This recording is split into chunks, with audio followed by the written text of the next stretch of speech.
Good morning, good afternoon, and good evening whenever you are watching or listening to this. And welcome to Link Up Leaders, your direct link to leaders in supply chain and e-commerce.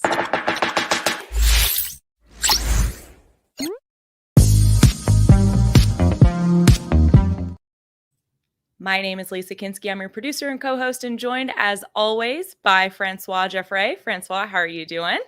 I'm doing great. How are you? Doing very well. Piping fresh hot cup. I messed that up. Fresh piping hot cup of Joe on this lovely Friday.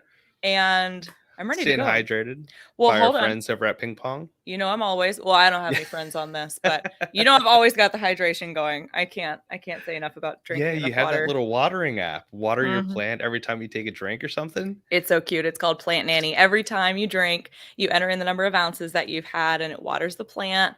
And then if it like, it determines how much water you're supposed to have based off of like your height and weight and activity. And if it thinks that you haven't had enough water, your plant starts to like look really sad and wilted. And then like sometimes it looks really, really bad. Like my real plants in my house. But my app plant is very happy because I drink a ton of water. Do you tell it when you drink coffee? No. No? No. Oh, because coffee's a diuretic, so Correct. I would think that it would make you need to drink more water. So that's why I drink more water than you're technically supposed to. Okay. Just the to make up for it. Yeah, the 8 ounce glasses of water a day is a really, really old rule. So 64 is not enough for most people. So you're actually supposed to drink half of your body weight in ounces in water every single day. And I exceed that because I know that I have a fairly high sodium diet and I drink a ton of coffee. That's why I drink between like the 96 and 128 every day. So I offset it because I've been doing that we talked about it yesterday, 2 days ago. The liquid IV. Have you tried liquid it? IV. I'm trying it this weekend. I'm all on board now. I love it. I did it instead of coffee yesterday. I know that's why I didn't do it yesterday or today. Wait, instead of coffee? Is it caffeinated? No, it's not. But I don't know. I felt great, so I was like, I didn't need coffee. I will have. It was probably psychoactive, but it is what it is. Oh, it's probably 100%. What do they call that? Psychosomatic. I don't know. Yeah, but that's for symptoms and stuff. I hope it's not psychoactive. I hope so. Also, we're getting way off track from an amazing guest. I know. Well, let's jump straight into it then. I have to tell you, I am very, very excited for this. We had a call not long ago. I've been so pumped for this episode, and I had a shirt planned that I was going to wear for it. And then I worked out in the shirt, so I decided not to bring it to work. But the shirt says, "Badass women support badass women," which is perfectly on theme for today's badass woman, the founder of eCommerce Badassery, Jessica Totillo Coster. Jessica, welcome. Thank you so much for having me. I'm excited to chat with you guys today. We are beyond pumped to chat with you and your pumpkin spice latte. And also she said it's dreary in LA. I was like, oh, it must be sunny and wonderful. She's like, no, it's kind of gross. Yeah, it is. But you know what? It is getting closer to October. Yeah. I'm excited for it to cool off a little bit so I can actually like put a jacket on. I do miss being able to layer, you know? Yes. I don't miss snow. I'm originally from New York. I don't miss snow, but I do miss fall. I miss fall. So I'm excited for that. Yeah. I'm also eager for like the whole fall to be here because we get in Georgia, we get some like fake out seasons. So there's like fake fall and fake spring where you'll get 1 week in the fall where it's like a solid 60 every day for a week. And then the next week it'll be back up into the 80s and then it goes to real fall. So I'm ready for real fall because right now you leave the house and it's 65 degrees and then by noon it's 85 degrees. So I don't know how to dress right now. You can't. Right. Yes. You can't plan for anything. You have to have layers. That's California life always because it gets really cool at night because we're the desert. So it'll be 90, during the day. And then I miss like those warm, humid summer nights. We don't get that. Crazy. Warm, humid summer nights. What type of group am I in? What sort of company am I in right now? What? Warm, humid summer nights. I will admit, when I had them, I didn't really like them. But now that I don't, I miss them a little bit. Until you have them again. Yeah, it's been probably super humid here, sticky, not a fan whatsoever. Going back to Pittsburgh this weekend, I'm just waiting for it to snow. So I enjoy the snow. I want it to get nice and cold. I want to see the frost on the windows. I want to not have to turn on my AC and pay the ridiculous bills that they charge in Pittsburgh. Oh my That's God, what I'm your looking forward AC to. bill is astronomical. It gets It to is like insane. $350. It's crazy. Wow. Yeah. I was in San Francisco for a few years, and we would just leave the windows open and open the porch door, and air would just flow through. Yeah, I miss that. That was nice. But it is what it is. We're in this humid ass state. Oh, Lord. But that's not what we came here to talk about today. We didn't come here to vent. That's just me. Well, Jessica, thank you so much for being on. Yeah, let's go ahead and just jump straight into it. Would you mind walking us through your background and how you came to finding e-commerce badassery? I sure can. So I'm going to go really far back because it sets the stage for everything else. Story time. And that is, I used to sleep in my new shoes as a little girl. So I would have to wear them out of the store. Like that was just non-negotiable. And then I would wear them all day. And then at night, like my mom could not get me to take them off. So when I ended up, going down the path of fashion and retail, and I went to school for fashion merchandising, like nobody was surprised, right? That made sense. And I am still just as addicted to shoes now. Ask my husband. It's strange though, because between COVID and working from home, I literally barely ever have to put shoes on. Yeah. So, but I still love them. So that's where it all really started. And then many years of working in retail, owning my own brick and mortar boutique. Fast forward to moving to LA and getting a job in the marketing department of a retail company. And so I was in that position for, I think it was about 1.5 to 2 years. And we were taking e-commerce back in house because prior to that, it was just a white label commission site that we didn't do anything with at all.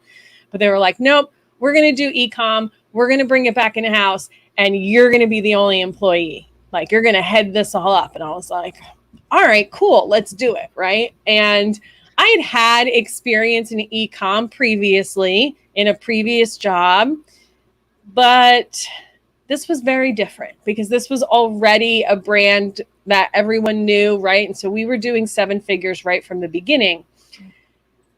And I cried a lot at that job because it was so overwhelming. And I had a part-timer who packed and shipped orders, but that was really it. So I worked with a lot of consultants, which I was so grateful for because while I knew a lot then, right, I know a lot more now after working with them, being in the business. And eventually it just got to a place where while I loved what I did, I didn't love who I did it for. And I knew that I wanted out. I just didn't know what that out was going to be, right? Like I had other businesses before. I knew I didn't want to do brick and mortar again. I just figured at some point I'd have another product-based business. And it was around the time that MailChimp and Shopify broke up. And a lot of e-com entrepreneurs just like didn't know what to do. So I just started talking to them about Klaviyo, because that was the email platform I had been using. And people started messaging me. Well, I'm on Klaviyo and I'm really overwhelmed. I don't know how to use it. Or I've been on Klaviyo for a month and my emails are going into the junk box. Can you help me? So I said, sure, I'll help you. Didn't really know what that was going to be like. I had zero intention on starting a service-based business. And with those first 2 clients, I fell in love with the process. And what I realized is we all take our own knowledge for granted and we assume that everyone knows this stuff, right? But they don't. So working with them and just seeing their faces light up when I open up this opportunity for them in email or on their website, that is the most satisfying job I've ever had. And here we are. And it's been awesome. And I love it.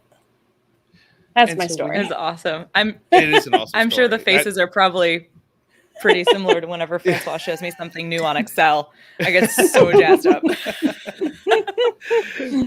Going back to I guess your first e-commerce experience, what Yeah. what did those operations look like? I know you mentioned you only had one other person, but I guess marketing wise, what were you doing for them? Yeah, for sure. So I like to always say, even though it wasn't my business, it felt like it was my business because I was doing everything from my own buying to uploading product, adding descriptions, sending email marketing, doing social media for the entire company. And mind you, because I had been there for so long, right, I wasn't just doing things for e-commerce. I was also still doing things for brick and mortar. And the way that company is, so when I started there, they had 13 brick and mortar stores. Now they have like 35. But even that is not that much across the US, right? They're all very localized markets. So it's not just going in and doing one national campaign. No, it's doing a lot of little local things. So that is a lot of work.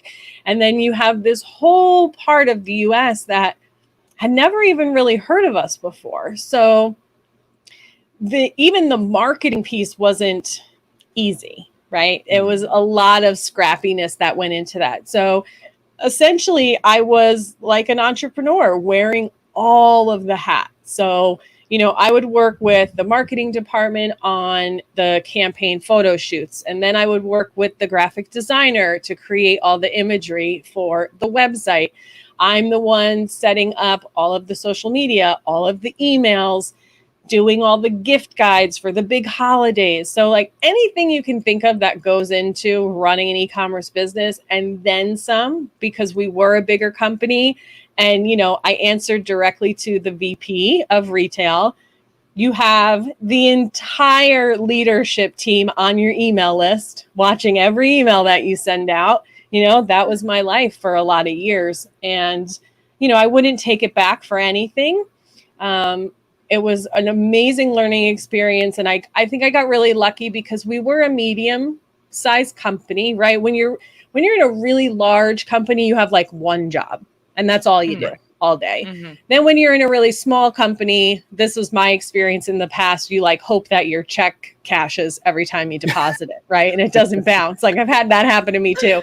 So being in that mid-level was really a blessing because it was like the cash was there. We knew that and we could do some stuff, but we were frugal and scrappy, but I got to wear a lot of hats and do a lot of things. So I wouldn't take any of it back. But even on top of that, when it came to us kind of graduating into integrating our online experience with our in-store cash register and POS system and our ERP and all that, like I was overseeing all of that integration. I'm still working with them a year later, still consulting with them. We're finishing up buy online, pick up in store. So it's been a lot for sure.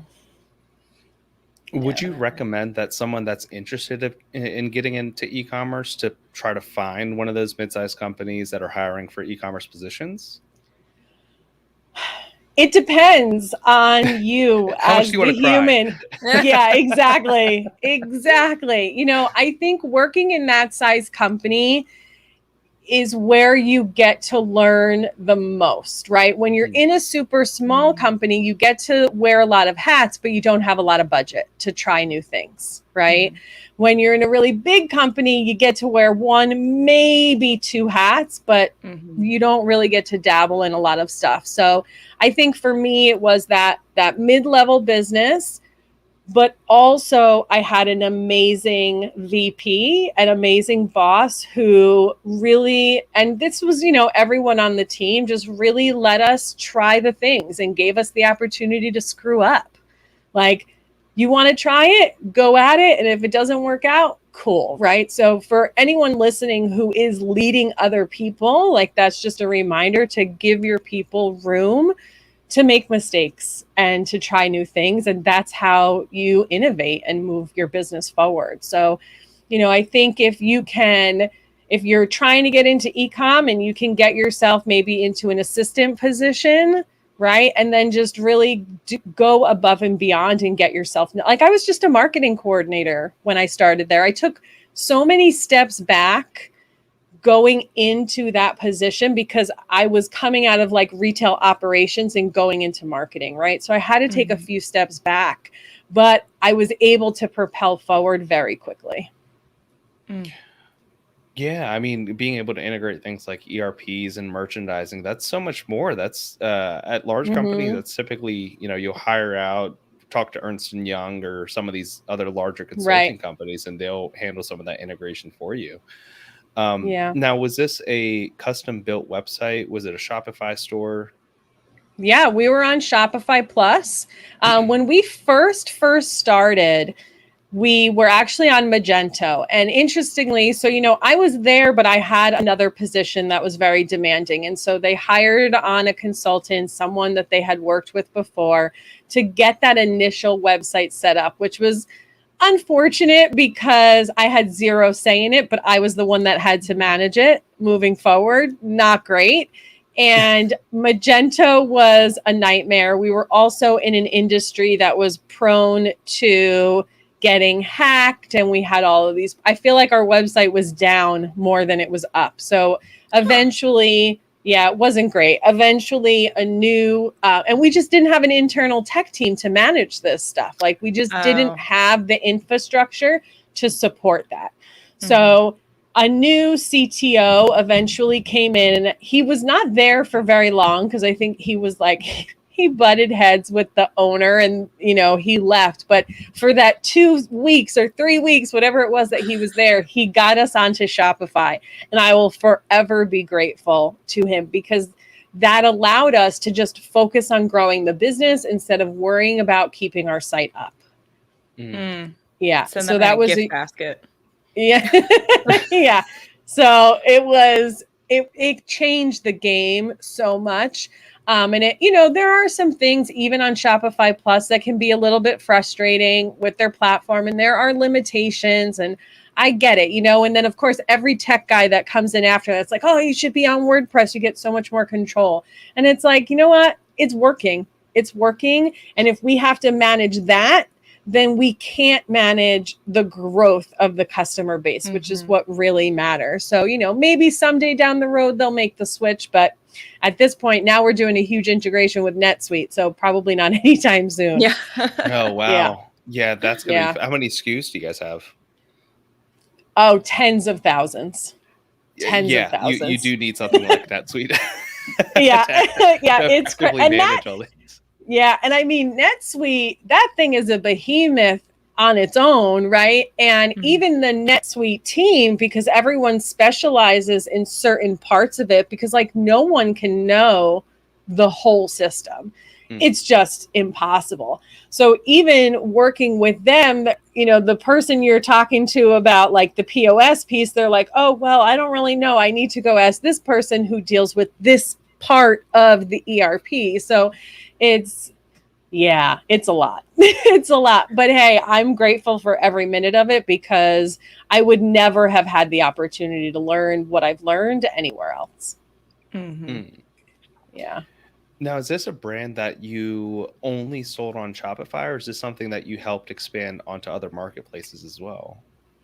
No, we really stuck just with our own website and our own stores. We're in a restricted industry, which makes it a little bit harder to get on all of those places. And we just really, we dabbled here and there, but ultimately, what is the best use of your time? And that wasn't it. Like, why fight against, right, that flow, and just do what works and what you can really lean into and what you can control.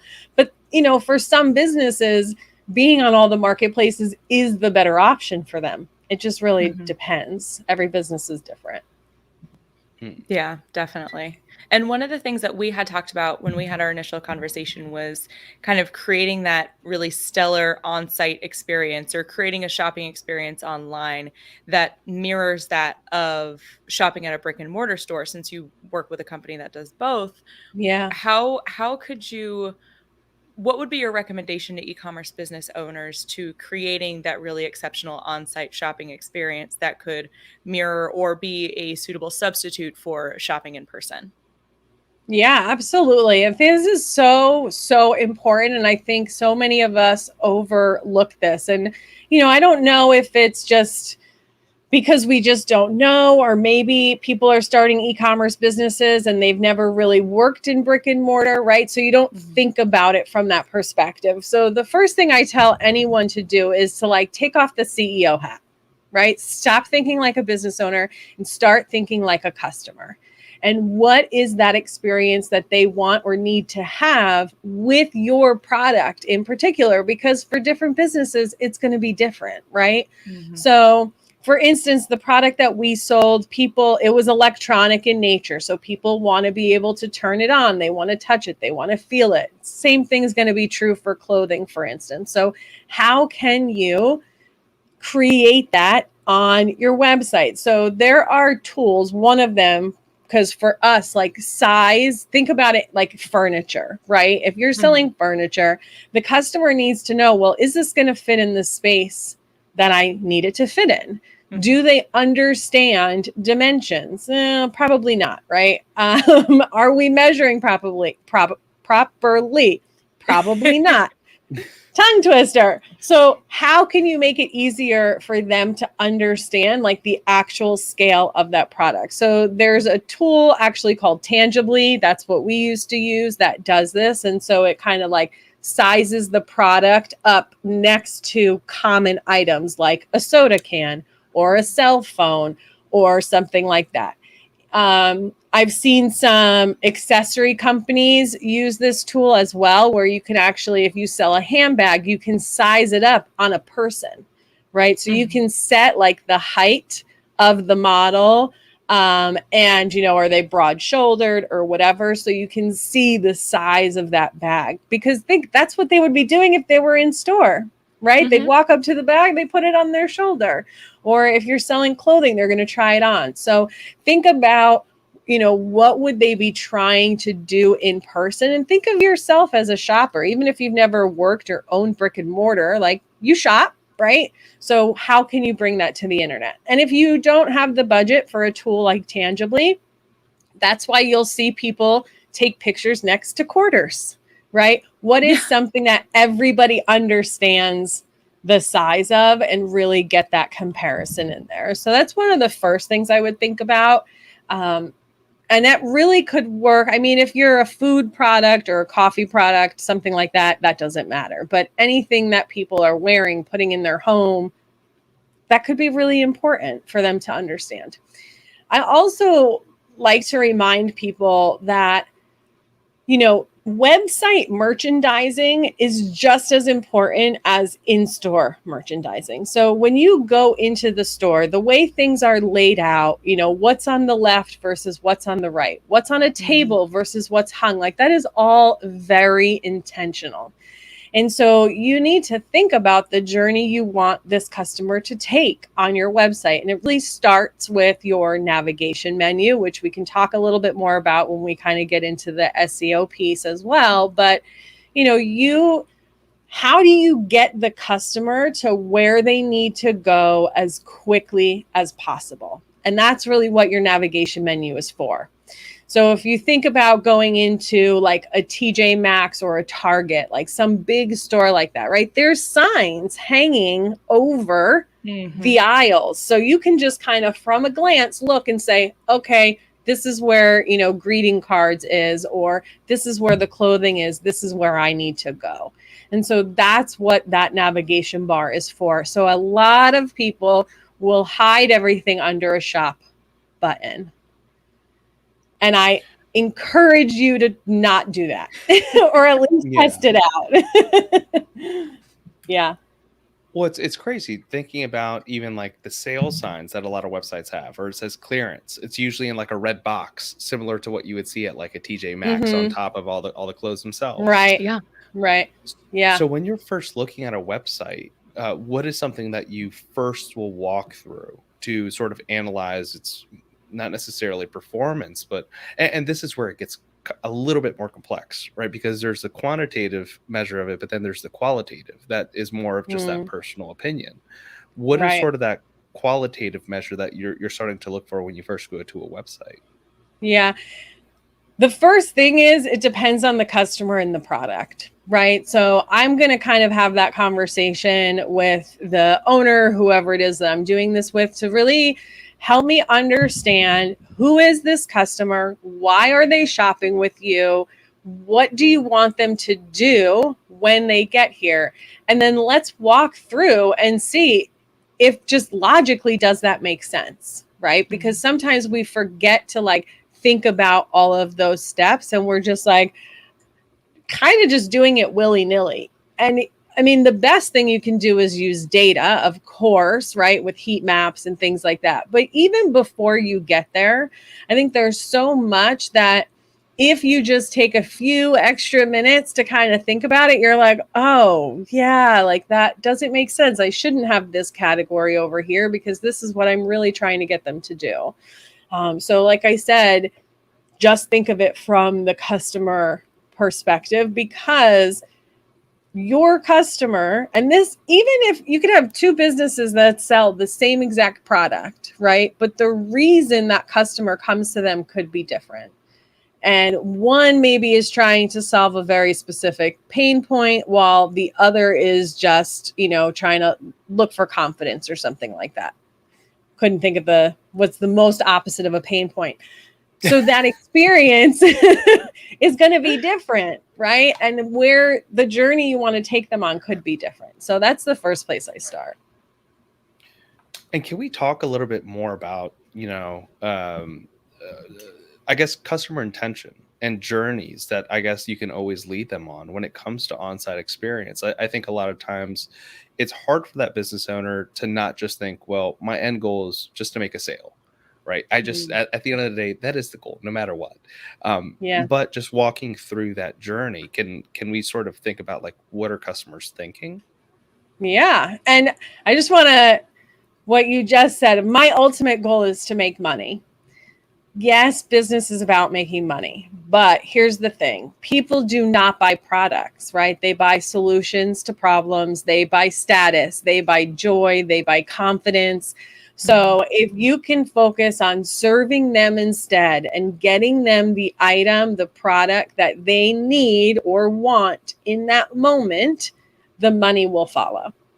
Mm-hmm. So if we could just take the money piece out of it for a minute, it's going to make this so much easier to do. So I'll use an example. We'll use a supplement example, right? Because I think maybe we can kind of all understand that, right? We've all thought about, we want better health, this, that, and the other thing, right? But the reason I want that is because maybe I want to perform better in my business, right? I want to feel better so I can work more. Or there's the mom who wants to feel better so she can be more energized for her kids. Or you have the CEO, of some big company like the ones we were just talking about, right? He's got a different reason. Or an older person who wants to be able to, live a better quality of life. So you really have to think about, and you don't have to serve all of those people, right? That's the other thing to think. We don't have to serve everyone. Focus on one person. The other people will come naturally. But when it comes to your marketing and your messaging, just think about that main person that you are trying to serve. Because when you try to talk to everyone, you talk to no one. I'm sure everyone has heard that before because it's true, Yeah. I mean, I started my business, eCommerce Badassery, focused on Klaviyo, getting you set up on Klaviyo. That was the thing that I became known for. I'm the Klaviyo girl around the internet.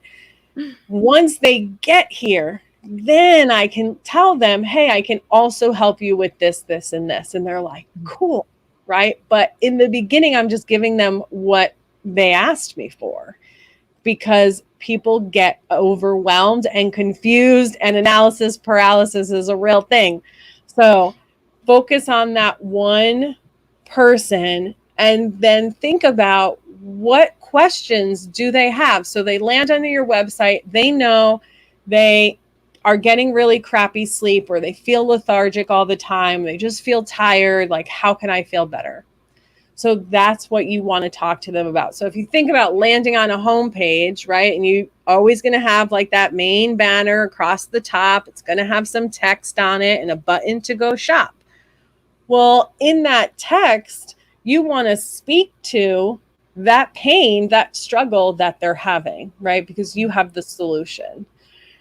And then when they click through and they go to that product, now they're on your product page, and the product page is your salesperson. So now you really have to paint the picture for them of what it could be like if they used your product to solve their problem. But if you remember, if we have to talk to that one person, because we're not going to write a paragraph on our product page that says, well, you'll feel better so you can run your business better, or chase after your grandkids, or run, run that big conglomerate business. Like, no, you got to just pick one. Yeah. So that's why that part is so important. And then, now they're adding the product to their cart. And now you have to think about, well, what objections might they be having at this step? And how can we overcome those? So this is where even like your abandoned emails come in. This is where things like maybe free shipping come in. Maybe it's a little discount off your first purchase, which I know people are afraid to do, but it lowers the risk for the consumer, right? This is where your guarantees come in, your return policy. All of that is there to help overcome objections. And that's why you'll see those trust seals at checkout or on even the product page. That's what those are there for. And then after they actually buy your product, like, cool, you got the sale, but guess what, friend? Your job is not done. So now you need to make sure that they have a really good experience with your product. So they'll come back and leave you a positive review and buy again. And so you want to think through that post-purchase experience as well, which I'm happy to go more into. Yeah, I mean, why would we stop the ball here? Okay, I'm just going to take a sip and then... Hydrate. You know what, everybody, wherever you are right now, please take a sip of water. Yes, you guys were talking very much about hydration earlier. It's a big topic around here. It is. Got it. I bought one of our coworkers a mug just so he can start drinking more water. So got it. All right. Yeah. It is a big topic around there. Very cool. I'm constantly trying to remind myself to drink more water for sure. Yeah. All right. So now they've placed the order and it's all about that post-purchase experience. So, I'll take this mostly from the email perspective, right? Because that's where you really are able to communicate with them. We'll start there and then we'll talk about like the unboxing experience too. So when I'm setting up a post-purchase email, which most people don't have this, right? But this is so important because this is your first impression with them, right? After they've bought your product. So I really love to create a series after the purchase. And the main question that I'll ask, my clients or whoever I'm working with, what does the customer need to know and understand to have a good experience with your product so that they'll come back and leave you a good review? Let's talk about some examples. So we're on this supplement journey, right? So we'll stick with that. Well, they need to know how to use it, right? And yeah, it probably said it on your website and it probably says it on the bottle, but people don't read. So you need to repeat yourself multiple times. And there's something about popping up in their inbox, right? Where you took that extra bit of time, effort, and energy to make sure that they had that good experience. And so they're just going to feel special, right? Versus like, hey, read the directions on the bottle. It's kind of like when you go into a store and you have to use the restroom and you're like, hey, where's the restroom? And someone points, it's over there.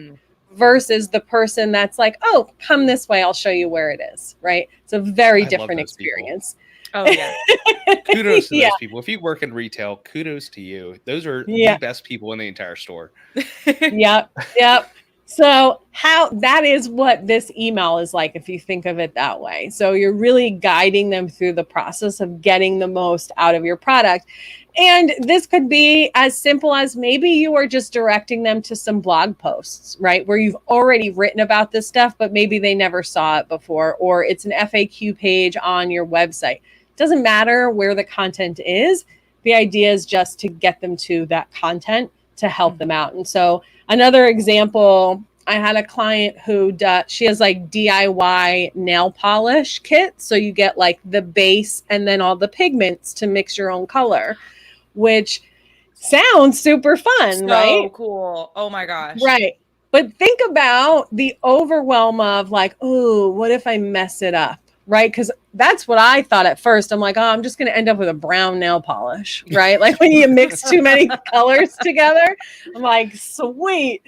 So my initial fear is I'm going to mess it up. And so we really leaned into the fact that you can't mess it up. You can always correct it. And that's kind of all over her website. It's in the welcome series. It's in the post-purchase series.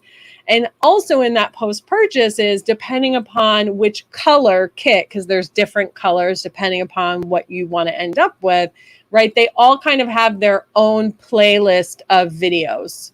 So in that post-purchase, we're reiterating, you can't mess it up. This is what you're going to get in there. This is like the best way to set up your station. Go watch these videos. So that way they're prepared when the product comes.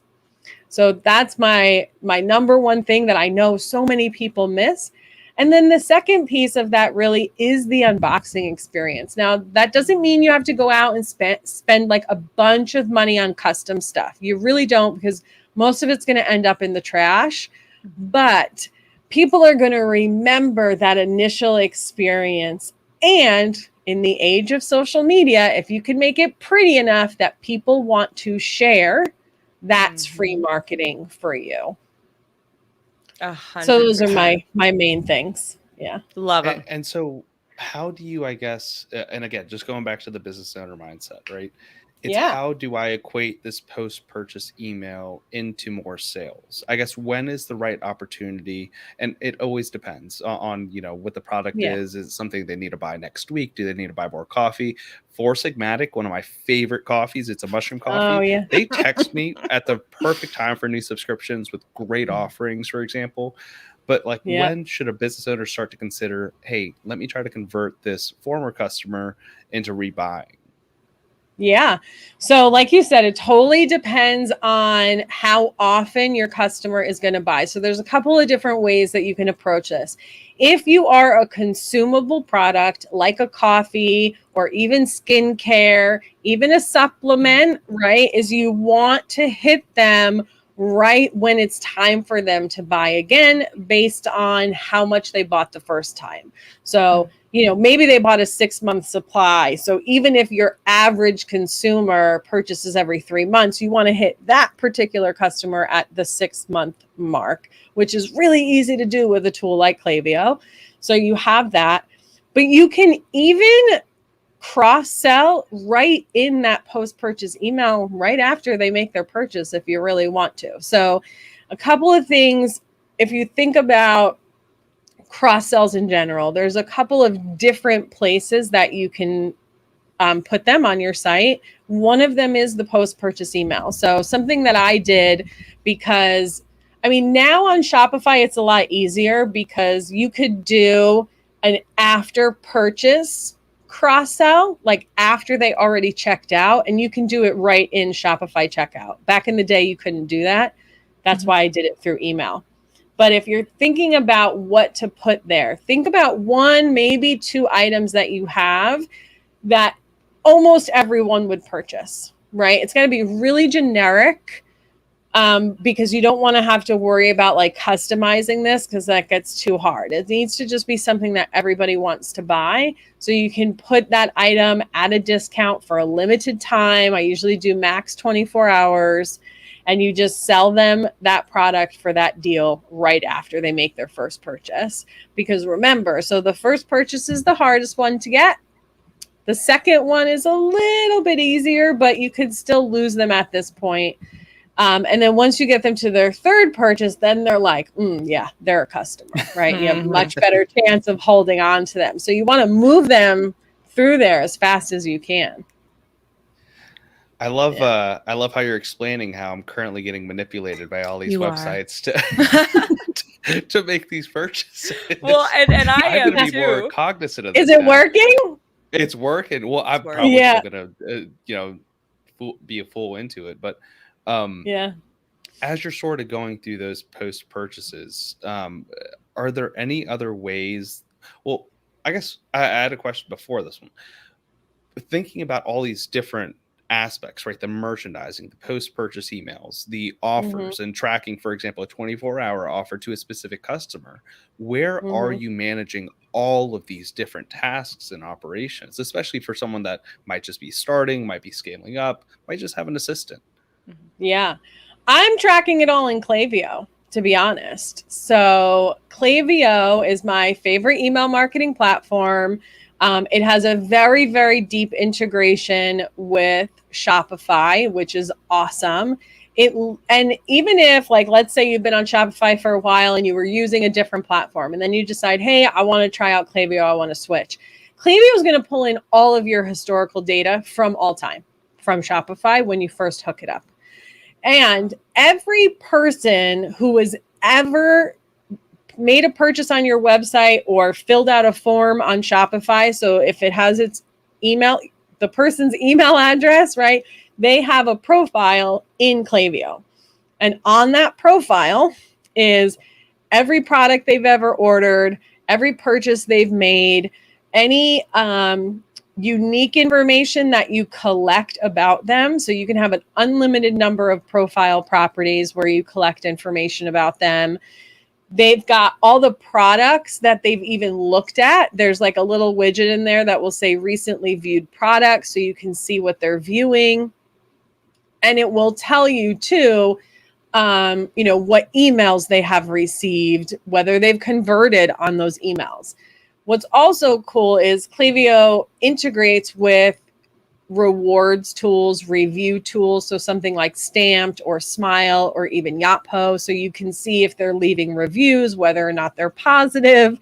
You can hold their referral, like their unique referral link that you can dynamically insert into an email to remind them to refer their friends. So from an email marketing platform perspective and what it's able to do, and the fact that it is built specifically for e-commerce businesses, right? This is not an email platform that like added on some e-com things. Like, no, it was built from the ground up for that. It's amazing. And you're really only limited by your imagination in there, for sure. And a quick caveat that we are not sponsored by Klaviyo. Well, she might be. She might be, but the show is... No, I'm not.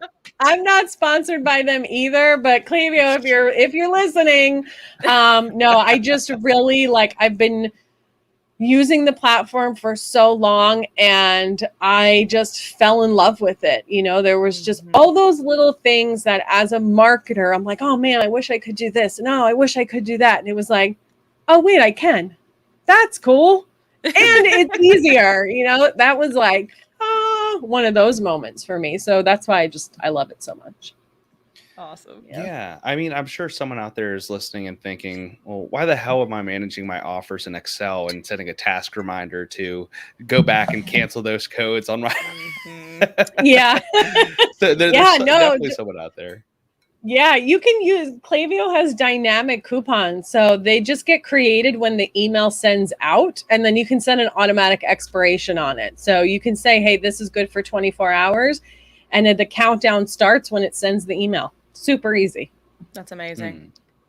And that directly integrates with your Shopify store. Yep. It'll create the code in Klaviyo, and then it pushes it over into Shopify. Look, you need to invest in tools. You just need to invest in tools. Maybe it's not Klaviyo. Maybe you don't love that one. Maybe there's something else out there that's a great fit for you. But you just need to invest in tools. Otherwise, you can't grow. You're just going to shoot yourself in the foot, basically, Just keep yourself back. Off at the knees. Yeah. What's the phrase? A I think that's it. Yeah. Well, what's the one about the craftsman? A craftsman's only as good as his tools, or a good. Oh, I don't know that one. But something like that. Yeah. Yeah. Yeah. Yeah. Now, another topic, I definitely, because we're already at 45 minutes somehow. I don't know how that flew by actually so quick. SEO. Yes. And SEO is such an important topic because I think a lot of business owners also don't see it as a huge value. They see it as, hey, this is something that I'm not going to get immediate return on. Why am I investing and even looking into keywords when I have, say, 500 different SKUs? Now I have to do keyword research on every single one. Can we talk a little bit about how important SEO actually is to not only the site, but also listings on your own site, on Shopify or whatever it is? Yes.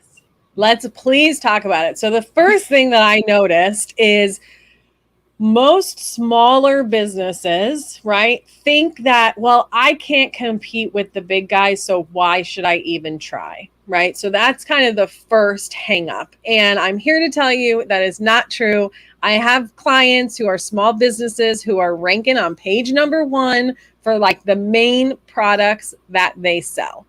So I just want to bust that myth real quick. And yes, it does take a while to get a return. It could take up to 6 months, but if you've been in business for a while, you can see results in as quick as 3. So that client I just mentioned, she had already been in business for 5 years. We did her SEO. We could see her on page 1 in 3 months. So it is possible to go fast. But here's the thing is the people who find you through SEO, when you use long tail keywords, which we can talk about what that is, those are like the most qualified buyers you are ever going to get because they are literally typing in the product that you sell. Like that's exactly what they're searching for.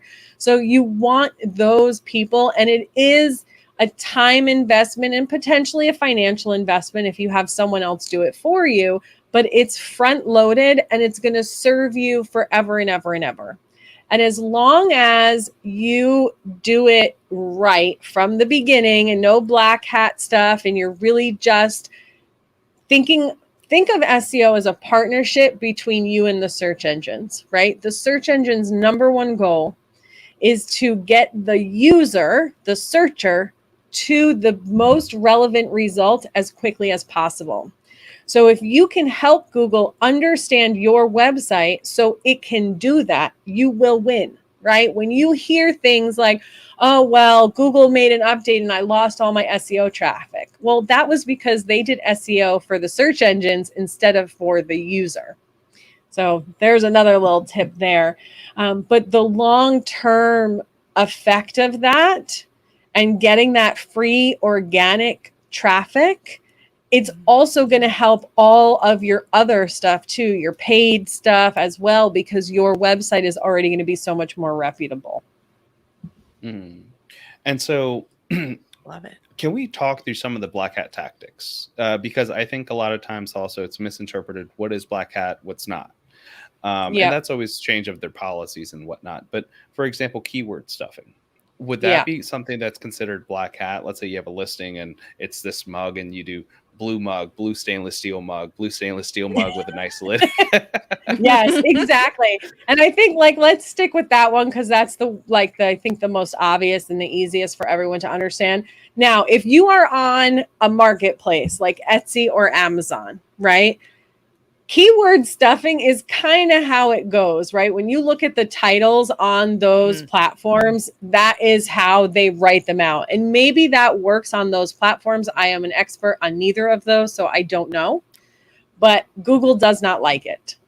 So when you are writing out titles for your products, instead, I want you to still be clear over clever, right? But if you have cutesy names, like let's say you're a boutique or something like that, and you have all these cutesy names, you still need to include what the actual product is. So a really good example of this is, and I don't remember who the business was or who told me this, but they were working with a client who had gift boxes for kids going off to college.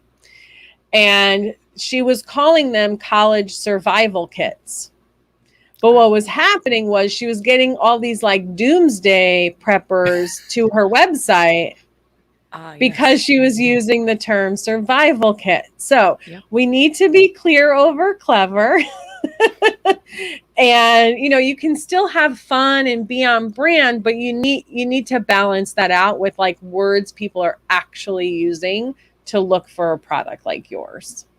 That makes so much sense. I'm just like down here like quietly snapping. I'm like, yes, everything. Everything. I love it. Yeah. And you know, here's the thing too, like I understand the anxiousness that comes with running an e-commerce business, right? It's like, how do I get more traffic? How do I get better conversion? How do I get more sales? I need more revenue? I'm giving away too much discount. Like, I get all of that. I'm a business owner too. I'm like, I'm spending, my expenses are too high. Do I need all of these tools? Like, I wish my profit margin was better. I get it. But sometimes we just need to like breathe, step back, think about who we're serving and how do we get them where they need to go. And that's how I like people to approach SEO, and really thinking about even in your navigation menu, right? What you put in there is important. So, you know, Google is just reading all of the text on your website. It's reading the links. It's looking at the destination of that link. It's, you know, Google is getting smarter and smarter that, you know, let's say your keyword is, I don't know, coffee, right? It knows that like coffee is the same as brew coffee or drip coffee. Like it understands those relationships. It's probably not the best example, but you get what I'm saying. So you don't have to like take the same word and repeat it over and over and over and over again, because Google is getting smarter and smarter. So just talk like a real person, you know, talk how that user would search for your product. What are they typing into the search bar? And if you don't know, you can go to Google and start typing and it will give you suggestions and tell you what other people are typing. So it's really easy to figure it out. And like, just don't overthink it, you know? Don't overthink it. I think we overthink all the things. Oh, I agree. Is this my overthink pen? No, my girlfriend gave me anxiety pens with different things. And one of them says like, hang on, let me overthink this really quick. But, yes. This is a different pen. But a question that I had was, when would you recommend that these e-commerce business owners kind of deploy SEO as part of their process or part of their roadmap? So if they don't front load it, like you said before, if it's not a launch initiative and they think about doing it maybe 6 months in, a year in, 2 years in, whatever, what are the implications or what are the downfalls of not applying it from the jump? What should they expect? What should they do differently? Right. Yeah, great question. If you don't have the ability to do it in the beginning, I would say that is okay, because one, when you are first launching, right, what you launch in the beginning is not where you're going to end up, right? You're going to learn so much along the way about your customer, your consumer, why they're shopping with you. So what I would say is when you understand that is when you will be most successful with SEO. So for some, that could be in 3 months. For some of you, it might be 6. Some of you, it might be a year, right? Because you're going to learn so much about your people. So there's a couple of things to remember here is, you know, SEO can be set it and forget it ish. It's never set it and forget it totally, but ish, kind of like email automation. But you still need to go back and kind of assess how it's doing and maybe make some tweaks and updates and things like that. But it's not like an everyday ongoing thing. So as long as you are being, what's the right word? As long as you are doing it to help the user, right? Even if you kind of just do some stuff and it's not perfect, like it's not going to hurt you. It's kind of my point. So you can do a little bit and go back and do a little bit more and go back and do a little bit more if you have to. Okay. Yeah. Gotcha. So it doesn't like negatively impact you. Well, I guess also just like that survival kit one, you find out that you have the college survival kits, but maybe they should start buying actual survival kits for doomsday preppers if they're getting, if they're getting the search results. Yeah. Hey, you never know, right? Yeah, that's the thing. Like the only way it's really going to hurt you is if you are doing things that will get you penalized, right? And or if you are doing the wrong keywords altogether. So that's why in the beginning, just like keep it really simple, focus on long tail keywords, which are 3 words or more. Like you're not going to rank on page 1 for coffee. You're just not.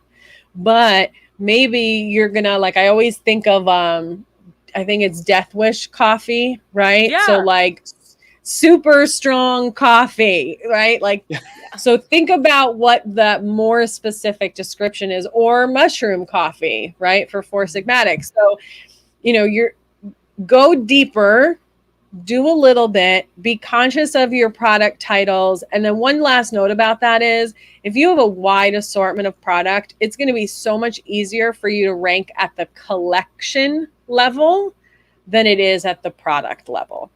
So if you're a boutique, focus on ranking for, work dresses or little black dress or date night dresses versus this one individual product that you have. Great point. And we're so close to time, but I know you have more. How did this go by so fast? I definitely have more questions. I know you do. Well, I think we could squeeze a few more. Just do you have like an extra 5-10 minutes that you could hang after, Jessica? Okay. Yeah, I got time for you. Okay, awesome. Yeah, Francois, ask one more, and then I want to talk about e-commerce badassery. I would love for these episodes to go for like 2 hours, but there's only so much bandwidth in like the pod universe that we can like use each month. So when you say collection, let's say there's a well, even before this question, actually, what about products that are newer in concept? In regards to like it's a brand new invention. Obviously, it solves a problem, but that problem might already be solved by 1,000 other things that typically rank for that specific keyword. What would help them in regards to just growing their online presence? Yeah, I love this question. And it's to lean into the problem that it solves, right? And so one of my favorite ways to kind of do this, and the example I'm going to give is not the perfect example, but they do such amazing content that I always use them as the example, though it doesn't totally line up. But so if you have a product that you created that's like totally new, that solves a problem, then what you can start doing is you create content, blog posts, things like that, that is, say, 5 ways to X, whatever that problem that you're solving is. And then you're going to include 5 ways, 10 ways, 7 ways, whatever it is, on how to do that. And one of those ways is your product, right? So you're still giving value. So we'll use, if someone's having trouble sleeping, right? I always go to like the CBD example. If someone is having trouble sleeping, here are 5 ways to get better sleep, right? One of those ways is to turn your electronics off an hour before bed, right? Don't have caffeine after this time. Take my CBD. And then number 4, right? Drink more water, black out your windows, right? So you're serving before you are selling. But getting attention on solving the problem. So that's how I would approach that. And really, when you're just starting out, relying on SEO and content, it's slow. It's slow. Like it just is. So ask yourself, do you have more time or do you have more money? If time is your biggest asset, create the content, get on social, partner with other people, right? That's how you get out in the universe. If you have money, run ads. That's really it. Time or money. Which way do you want to go? So a couple examples that I'll give is the Man Registry, which sells groomsmen gifts. They rank number 1 and on page 1 for all the things, right, that a groom might be searching for when he's planning his wedding. So they're solving all of those problems, answering all of those questions. And then you get to the website and it's like, hey, look, I sell groomsmen gifts. So when you're ready to buy that, you can come back to me for that. And they've already built up that relationship and trust, right? They've already built the know, like, and trust factor. Another example is Beard Brand. So Beard Brand was a content company before they sold any products. So the founder, Eric, just started a YouTube channel talking about how he takes care of his beard. And the products came after that. So teach them how to solve the problems. That's awesome. And then personal note, that's just themanregistry.com or yes, themanregistry.com and Beard Brand. Okay, awesome. Everybody knows this now. I plan weddings on the side, and I always have questions about, do you? where do I get groomsmen's gifts? And I'm like, fuck, I don't know, Etsy. This is a great Target. This is Target. You'll find everything you need. No, awesome. Yeah, and you could also where I have it customized with my. Do I have it in the right way? Yep. Yeah. Perfect. So this is from a website called The White Invite. She does bridesmaids gifts. The White Invite. Okay, I will look into them too. That sounds like that could be the wrong website. It's questionable. It's questionable. That's completely off topic. That's bad. Not show. So in regards to, I know earlier you mentioned the paid sort of works together with some of the organic. What should business owners be expecting when they are running those paid, and how can they actually convert that into more organic traffic? Is that just Google reading like, hey, you're getting X amount of paid visitors, so we're going to send you more organic traffic that look like these visitors? Yeah, well, if you wanted to do like remarketing and things like that, yes, but really it's about trust and relevancy, right? So when you run paid ads, whether you're on Google or Facebook, doesn't matter, right? You have a relevancy score based on the content that is in your ad compared to what the user is seeing when they get to your website, right? And that's a ranking factor, because any ads that you run, right, they're on a bidding system. So if someone is more trusted than you, has more relevant content than you, is getting more clicks than you, right, they're going to get served up a lot more than you do. So all of the things that it all comes down to understanding your customer and who you're talking to. That's why that's so important, and why it's so important that you focused on just one person, at least in the beginning. I mean, in my previous job, we had 5 main customer avatars, and that's okay, but we had to create content and targeted content for each of them. And you have to do the same thing. So that's why I say, if you're just really getting into like really sitting down and thinking about this, is to just focus on one first. And when you nail that, then you can expand, because you want to make sure that you're giving them the experience that these other websites want them to have. Because remember, when you are running paid ads, you are running these ads to the customers of the platform that you're running them on. So those platforms want to give a really good experience to their people. And if your website gives a crappy experience, they're not going to show them your stuff because it's going to reflect poorly on them. And what do you add in that buyer persona? Just that's avatar itself. Yeah, that's a whole nother episode, but I'll give this quick little tip it is more than how old they are, where they live, and what kind of car they drive, right? It's really their attitudes and mindset around the product that you sell, the industry that you're in.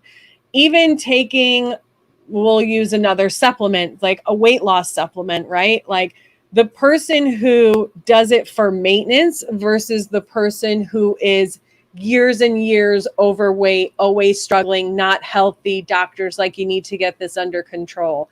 The messaging to those two people are so different, right? You need to understand that this person has struggled, right? Maybe they're emotionally eating, and diet is not a great one to use because there's so many restrictions about what you can say from a paid ads perspective, but it's one that I think we can all understand, and, really understanding the things that they have been struggling with and how they feel. They're like, it's just me. Nothing works. This isn't going to work for me. If that's true, like, you need to know that about them. And look, in the beginning, you're just freaking guessing.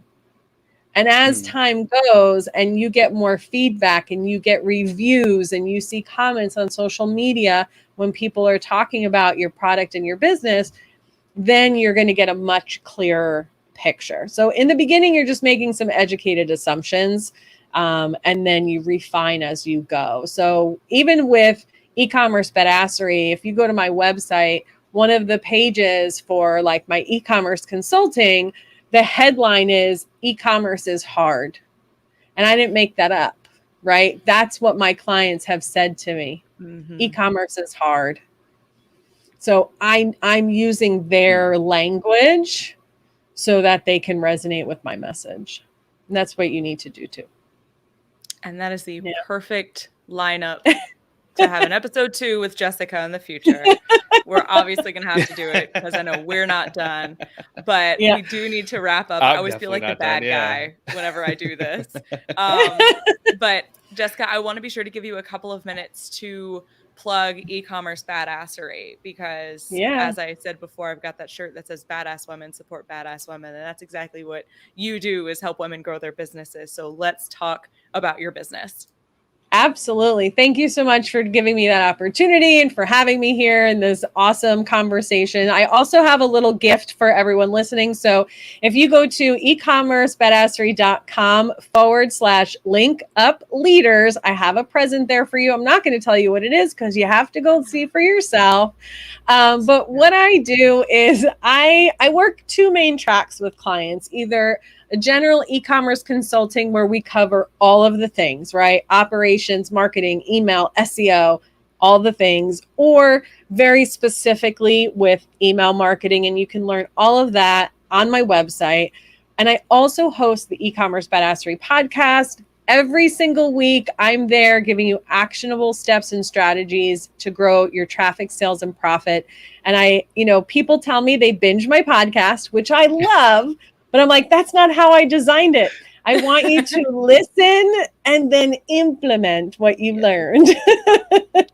So, and you can just find me in all the places under eCommerce Badassery. Fantastic. And it is spelled just as it sounds, ecommercebadassery.com, reflected on the screen and in the description of the video and audio experience for all our listeners and viewers. Truly, Jessica, the pleasure has been ours. This has been amazing. Like, yay! Absolutely. One of my amazing. absolute favorite conversations. Oh, yeah. And I hope we can have another one, because let's do it. I was writing down more questions as you were going. So. I was going to say, so I've we have never a few more topics. You write notes when we've done one. I'm like, what is he looking for? What is he doing? And then I'm like, I see a little pen. It was Look too at him. good. I love that. Yay. So this has been wonderful. Jessica, thank you so much. And thank you to everybody who has listened, tuned in, and watched. If you guys like what you heard, be sure to give us a like, comment with your thoughts, subscribe to the show, share with your network, ring the bell to turn on notifications, turn on those automatic downloads on Apple Podcasts. You guys know what to do. And that way you will never miss a conversation with leaders in supply chain and e-commerce, like Jessica with eCommerce Badassery. Thank you so much again. Thanks, you guys. Jessica. All right. Bye, everybody. Bye, guys.